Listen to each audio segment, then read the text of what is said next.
ভক্তমণ্ডলী, যেদিন আমরা এই পৃথিবী ছেড়ে চলে যাব, যাওয়ার সময় কি হবে মা? দেখবেন সবচেয়ে একটা খাট আছে, দামি খাট।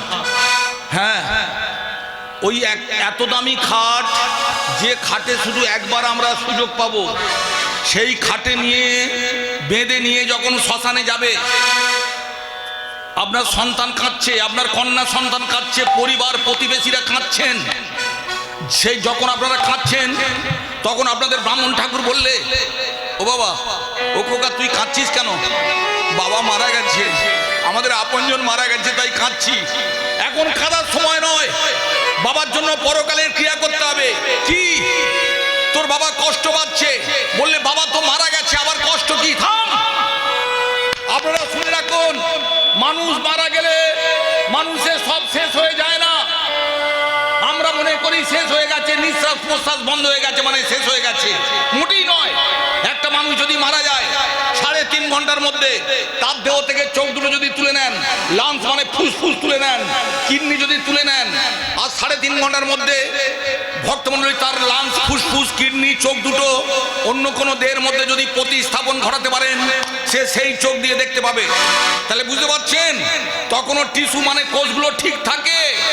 তাই আপনি যে কাঁদছেন, আপনার বাবা মারা গেছে, আপনার বাবা শুনতে পাচ্ছেন কিন্তু বলতে পারছে না, নিঃশ্বাস প্রশ্বাস বন্ধ হয়ে গেলেও ভক্তমণ্ডলী অনেকক্ষণ দেহের মধ্যে সতেজ থাকে, কোষগুলো সতেজ থাকে। তাই খোকা, তোর বাবার চোখে দেখতে পাচ্ছে না, তোরা যেমন কাঁদছিস, ও কাঁদছে, দে তোর বাবার ওই দুটো চোখে দুটো তুলসী পাতা দিয়ে দে। আপনার গাড়ি বাড়ি জমিদারি সবকিছু ছিল, কিচ্ছু দিতে পারলেন না, দুটো তুলসী পাতা চোখে দিয়ে দিলেন। কেন? বাবা বললে, খোকা খোকা, এবার আমি দেখতে পাচ্ছি, যে পথ দিয়ে এসেছিলাম সেই পথ দিয়ে আমি চলে যাব। তারপরে শ্মশানে নিয়ে গেলেন, শ্মশানে নিয়ে গিয়ে চিতায় তুলে দিলেন। কে আগুন দেবে মা? এবার আপনারা শুনে রাখুন, অনেকে কথায় কথায় বলে না, তোর পুত্র সন্তান নেই, তোর কন্যা সন্তান, তোর মেয়ে যদি আগুন দেয়, তুই নরক যন্ত্রণা ভোগ করবি।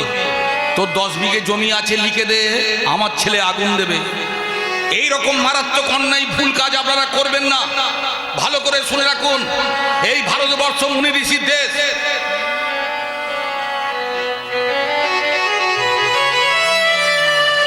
আমি বুঝতে পারছি মা, কেন শাশুড়িদের বউরা দেখতে পারে না। কত এত সময় নিলে হবে মা? শুনতে পারেন? আস্তে আস্তে, ঠিক আছে ঠিক আছে, আপনি ওরা চালিয়ে যান, আমার ডিস্টার্ব হচ্ছে। আস্তে, ভক্তমণ্ডলী যে কথা বলছিলাম, এবার শুনুন তাহলে আগুন দেবে কে? ভক্তমণ্ডলী মায়েরা 58 জন আমাদের অগ্নিদাতা আছেন। কে কে 58 জন? প্রথমে বড় ছেলে, বড় সন্তান। বড় সন্তান যদি অপারক হয়, ছোট ছোট সন্তান যদি রাজি না হয়, মাঝের কেউ, এরা যদি কেউ না থাকে, কন্যা সন্তান। মেয়েদের আগুন দেওয়ার অধিকার আছে। জেনে রাখবেন, রাজা রামচন্দ্র বনে গিয়েছিলেন, কিন্তু দশরথ মারা যাওয়ার পর তার পরকালের ক্রিয়া করেছিলেন আপনাদের মা সীতা দেবী। তাই যারা বলে মেয়েদের কোনো অধিকার নেই, তারা ভুল বলে।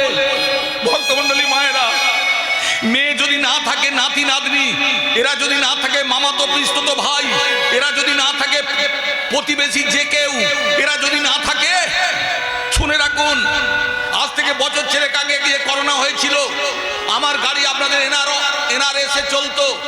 ভক্তমণ্ডলী মায়েরা, সেখানে কি হয়েছিল জানেন? 10-12টা ওই মৃতদেহ তুলে দিত। আমি ড্রাইভার হয়ে গেছি, ধাপার মাঠে নিয়ে গেছি, আমি চোখের সামনে দেখেছি আগুন দিয়েছিল হিন্দু সৎকার সমিতি। তাহলে বুঝতে পারছেন, যদি হিন্দু সৎকার সমিতি আমি মারা যাওয়ার পর আমার মুখে অগ্নিদান করে, আমার পরকালের কি হবে? আমি নরক যন্ত্রণা ভোগ করব না। কিন্তু সবার আগে অগ্নিদান করবেন তার বড় সন্তান। কিন্তু ভক্তমণ্ডলী, অগ্নিদান করার সময় 3 পাক ঘুরে অগ্নিদান করতে হয়। এই অগ্নিদান করার সময় একটা ঘটনা ঘটে। যখন আগুন জ্বালিয়ে 3 পাক ঘুরে মুখে অগ্নিদান করা হয়, তখন এ মোটে শোনে না, এরকম যন্ত্রের বাক্সটা থাকলেই না। আস্তে, ভক্তমণ্ডলী মায়েরা, আস্তে। আপনার ছেলে যদি হতো মা, আর আপনি যদি একবার এইদিকে একবার ওইদিকে এইগুলো থামান একটু আস্তে। ভক্তমণ্ডলী মায়েরা, যে কথা বলছিলাম, হ্যাঁ, মুখে অগ্নি দেওয়ার সময় কোন সন্তান স্থির থাকতে পারে না, হাত থরথর করে কাঁপে। কেন কাঁপে জানেন? এই সেই বাবা ভোর 4টের সময় ঘর থেকে বেরিয়ে গিয়েছিল, রাত 10টার সময় বাড়ি ফিরেছিল। খোকা, এই খোকু, তোদের জন্য আঙুর আপেল নিয়ে এসেছি। তখন আমরা আঙুর আপেল অর্ধেক খেয়ে ফেলে দিলাম, মা বাবা গুড়িয়ে গুড়িয়ে খায়। তখন ছেলের মনে পড়ে, এই বাবা মাকে আঙুর দিয়েছে মুখে, আর আমি আগুন দেব। সবাই তো বাবা বাবা করে, আজকালের ছেলেরা মা বাবাকে ভাত কাপড় দেয় না। কিন্তু আপনারা শুনে যান, বাবা বা পিতা কাকে বলে জানেন?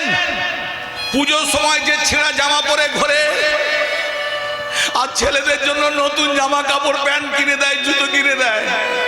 বাবা কাকে বলে জানেন? ভোর 4টের সময় উঠে, আজকাল 8 ঘন্টা ডিউটি নয় 12 ঘন্টা ডিউটি, করুল বলদের মতো খাটে সন্তানের সুখের জন্য। 103-4 জ্বর হলে আপনাদের কালীবাড়িতে গিয়ে মাথা করে, এরাই হলো বাবা। সেই বাবার জন্য যখন মুখে অগ্নিদান করে থরথর করে কাঁপে, কিন্তু বেদবিধির নিয়ম মানতে হয়। যখনই মুখে আগুন দিতে গেল, সঙ্গে সঙ্গে দাউ দাউ করে জ্বলে উঠল। প্রচন্ড কাঁদছিল, তাকে নিয়ে শ্মশানের ওই বট গাছের গোড়ায় বসিয়ে দেওয়া হলো। ভক্তমণ্ডলী মায়েরা, তারপরে দাউ দাউ করে আগুনটা জ্বলছে। তখন কতগুলো গামুই বললে, মার মার মার ওকে, মার ওকে, মেরে দাঁড়া, মেরে মাথাটা ফাটিয়ে দে, মার ওকে, মার ওকে, মার ওকে, মার ওকে। তোরা বাবার মাথাটা মেরে ফাটিয়ে দিলি কেন? আমরা নিশ্চয়ই দেখেছেন, যখন দাউ দাউ করে জলে মেরে মাথাটা ফাটিয়ে দেয়, যার বাবা তার কত লাগে আপনারা জানেন? তার লাগে। মেরে মাথা ফাটিয়ে দিলি কেন? এবার শুনুন কেন মেরে ফাটিয়ে দিল।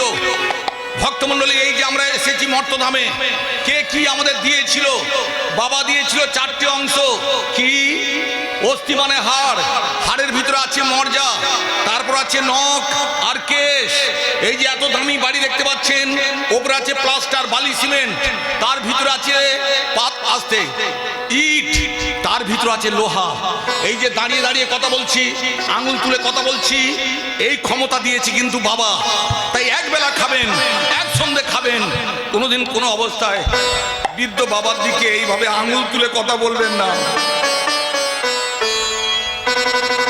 ও আঙুলটা আস্তে আস্তে এইভাবে একদিন নিচে নেমে আসবে। এ হলো বাবা। মা দিল 4টে, কি? রস, রক্ত, ভক্তমণ্ডলী মেদ আর মাংস। বুঝতে পারছেন? কথায় কথায় বলেন, তুই আমার সঙ্গে কি লড়বি? আয়, কে কার মায়ের কত দুধ খেয়েছে আজকের পরীক্ষা হবে। বুঝতে পারছেন? ওই সর্বৈশ্বরী মহা ঔষধি মায়ের 2টো আছে। ডাক্তার যখন পরীক্ষা করে বলে, মা ঠিক করে বলো তো, তোমার বাচ্চা টেনে টেনে দুধ খাচ্ছে? হ্যাঁ ডাক্তারবাবু, আর কোনো ভয় নেই, মা এত ক্ষমতা দিয়েছে।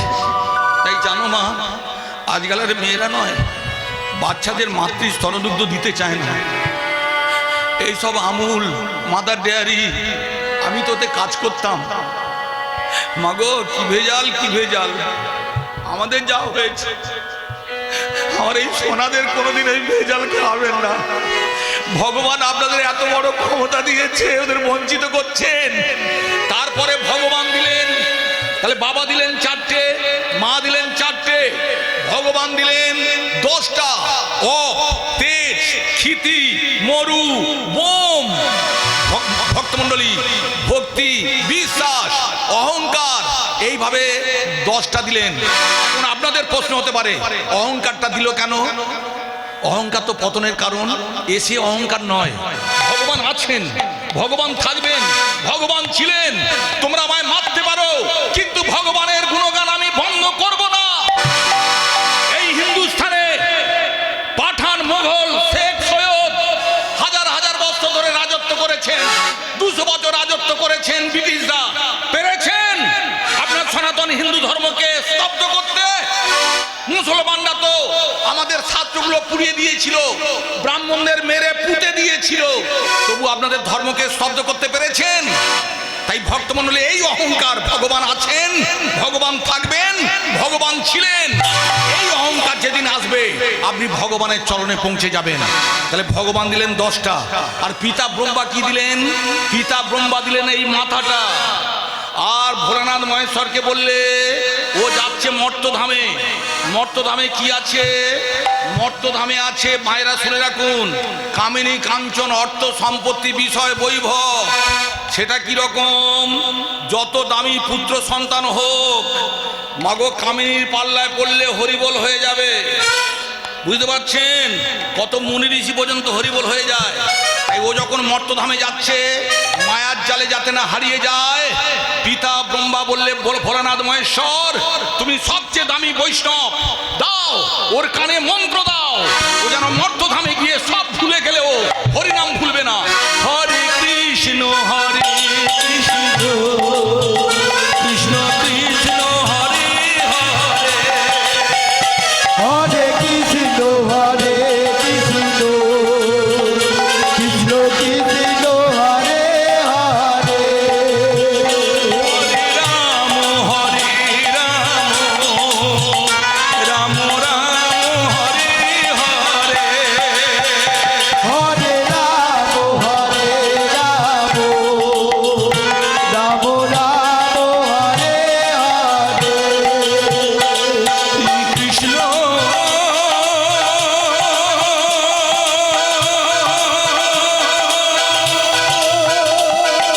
হরে কৃষ্ণ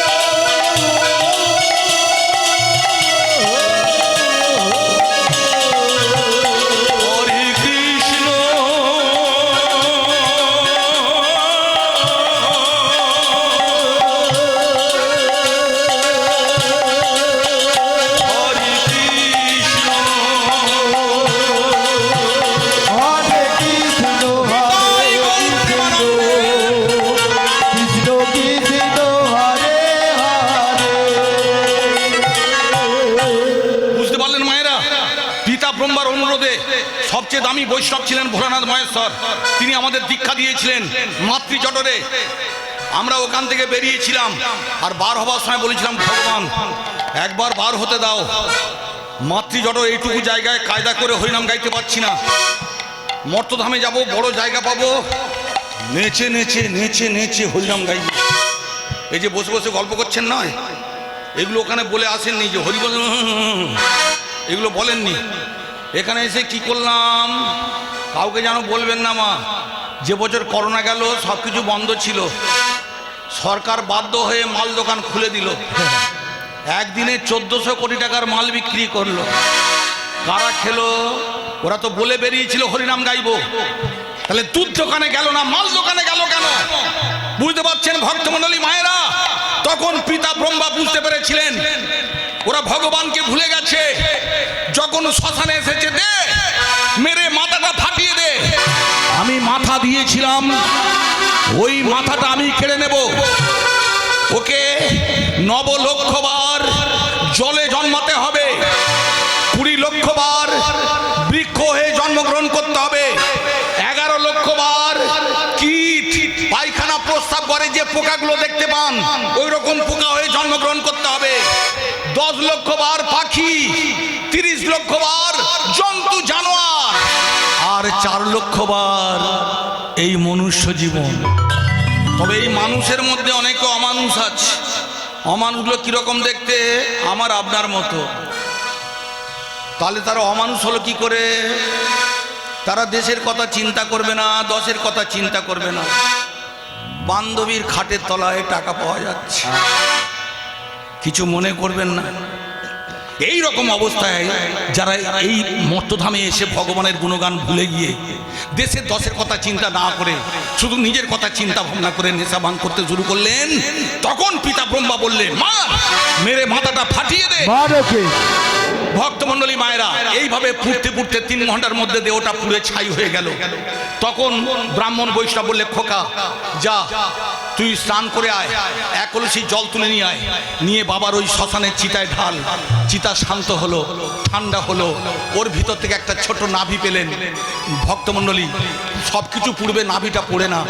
তখন বললে তুই এক কাজ কর, তুই ওই পুকুর পাড়ে গিয়ে, পুকুর ঘাটে গিয়ে বা গঙ্গা ঘাটে গিয়ে মাটি খনন করে ওই মাটিতে পুঁতে দে, মানে নাড়িটা সমাধিস্থ করে দে। আর ওখানে পুঁতে দিয়ে ওই নাভির ওপরে একটা ছোট্ট তুলসী গাছ বসিয়ে দে। কেন ঠাকুরমশাই? ওরে, তুই পরকালের ক্রিয়া করতে এসেছিস, জেনে রাখবি সবাই নেশা ভাঙ করলেও তুই অন্তত নেশা ভাঙ করিস না। আর স্নান করে তুলসীকে বল, ওমা তুলসী গো, আমি পরকালের ক্রিয়া করতে এসেছি, আমি অধম, বাবার জন্য কিচ্ছু করতে পারিনি। এই শেষ মুহূর্তে তুমি বাবার কাছে থেকে যাতে বাবা আমার গোলক বৃন্দাবনে ভগবানের চরণের ঠাঁই পায়, মুক্তি পায়, রম্বস্থানে যেতে পারে, তুমি তার ব্যবস্থা করে দাও মা। দেখলেন তুলসীর কত ক্ষমতা। তারপরে আমরা চলে আসছিলাম, একজন বললে, এই যে কলসিটা নিয়ে এসেছিস, পিছন দিক থেকে একটা লাঠি দিয়ে কলসিটাকে আঘাত করে ভেঙে টুকরো করে দে। কেন ভক্তমণ্ডলী? কলসিতে কি ছিল?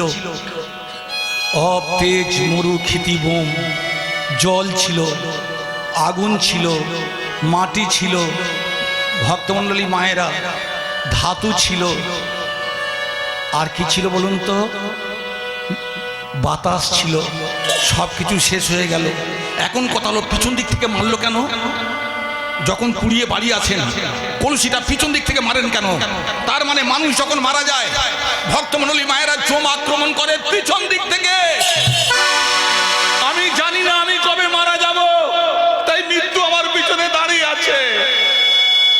তখন তুলসী আপনার বাবাকে ভগবানের কাছে নিয়ে গেলেন। তখন ভগবান বললে, তুলসী, তোমার জন্য ভক্তরা আমার কাছে আসে, আমার কাছে এসে আমার গুণগান করে। যার হাত ধরে ভগবানের কাছে ভক্ত আসে, বলো সেই তুলসী, তুমি এত কৃপাময়ী, এত দয়াময়ী, তুমি বলো, ঠিক করে বলো, তুমি কৃষ্ণ প্রেয়সী, কৃষ্ণ ভক্তি প্রদায়িনী। তার মানে আপনার মেয়ে সুন্দরী দেখতে হতে পারে, ঘটক না হলে বিয়ে হবে না। তাই তুলসী কি করে জানেন? ঘটকালির কাজ করে, আপনাকে ধরে ভগবানের কাছে পৌঁছে দেবেন। তাই ভগবান বলেছিল, তুলসী তুমি আমার মাথায় থাকবে। তুলসী বললে, না। কেন? তোমার শিরে শিখি পাখা, তাতে রাধা নাম লেখা, বলো বলো শিরে শিখি পাখা, রাধা নাম লেখা, বলো বলো তাকি কেমনে। শিরে শিখি পাখা, রাধা নাম লেখা, বলো বলো তাকি কেমনে।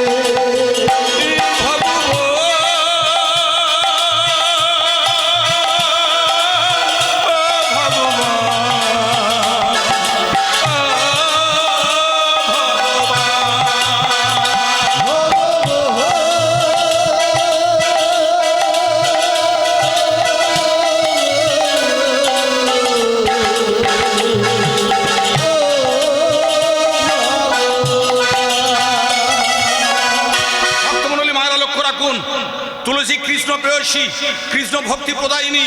ও যদি ভক্তি না দেয়, ওর হাতে আছে ভক্তি আছে, যে ভক্তির মাধ্যমে আপনি ভগবানের কাছে যেতে পারবেন।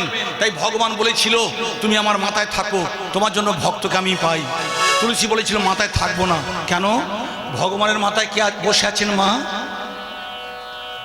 রাধাচূড়া আছে, তার মানে রাধারানী বসে আছেন। তাই যারা বৈষ্ণব মা, জোর করে কারোর জায়গা ছিনিয়ে নেবে না, বুঝতে পারছেন মায়েরা? তাই মাথায় থাকবো না। ঠিক আছে, তুমি আমার গলায় থাকো। কি একটা গায়ক বেরিয়েছে না, তুলসীর মালা পরতে হবে না।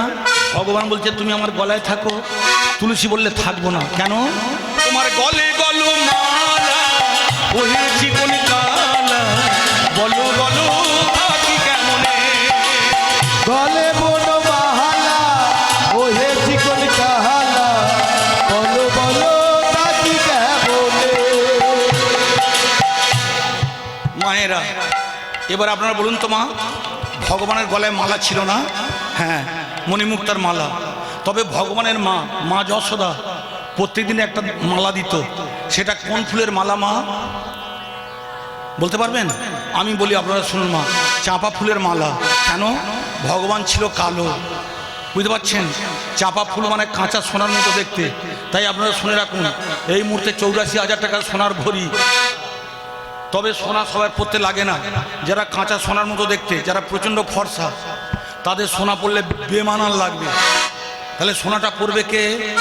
যাদের বাবলা কাঠের মতো গরম বেঁকে আছে, সোনা পরে চাপা দিতে হবে। হাসার কি আছে? ঠাকুর খারাপ হয় হোক, প্যান্ডেল জল থাকলে সবাই ঠাকুর দেখবে। তাই গলে গলো মালা, ওই চিকন কালা, বলো বলো থাকি কেমনে? গলে বনমালা, ওহে চিকন কাহালা, বলো বলো থাকি কেমনে? ওরা থাকতে দেবে না, ওরা থাকতে দেবে না, ও ভগবান মধুসূদন, ওরা থাকতে দেবে না, ও ভগবান বিপদ ভঞ্জন। ওরা থাকতে দেবে না।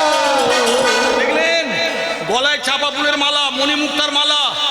আমি কেন ওখানে থাকবো? একজন তো জায়গা করে নিয়েছে। কি বলছি বুঝতে পারছেন? আমি যখন কালী পুজোয় চাঁদা চাইতে যাই গো মা, আমাদের পাড়ায় কালী পুজো হয়, আমি ম্যানেজার, বলে আসি চাঁদা দেন তো ভালো, নাহলে আদলা ইট আপনার ছাদের ওপর পড়বে। ভয়েতে চাঁদা দিয়ে যায়। কিন্তু যখন হরিবাসরের চাঁদা তুলতে যাই, ও দাদা হরিনামের জন্য এসেছি, দিন না দাদা, কিছু বলতে পারেন? এবার বুঝতে পারছেন? তাই বৈষ্ণবরা কারোর মুখের ওপর কোনোদিন কথা বলে না। ভক্তমণ্ডলী মায়েরা, আপনাদের সনাতনের হিন্দু ধর্মের মহারাজরা আজকের মার খাচ্ছে, টেলিভিশনে দেখছেন তো মায়েরা। বৈষ্ণব মানে আমাদের গুরু, আমাদের পিতা, ভগবানের সমান। তাই বললে আমি বৈষ্ণবী, আমি তুলসী, একজন গলায় বসে আছে, আমি ওখানে থাকবো না। এবার আপনারা বলুন মা, স্বামী আছেন তো? আচ্ছা দিদি, আপনাকে যদি জিজ্ঞাসা করি, আপনি স্বামীর কোন জায়গায় থাকতে ভালোবাসেন? এখন তো সব কাঁধে উঠে বসে আছে।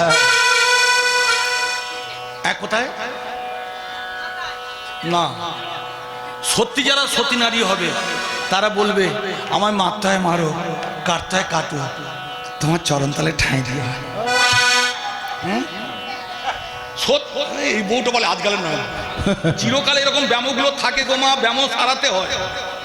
শুনুন, সতী নারী সবসময় বলে ভগবানের চরণতলে, স্বামীর চরণতলে থাকবো।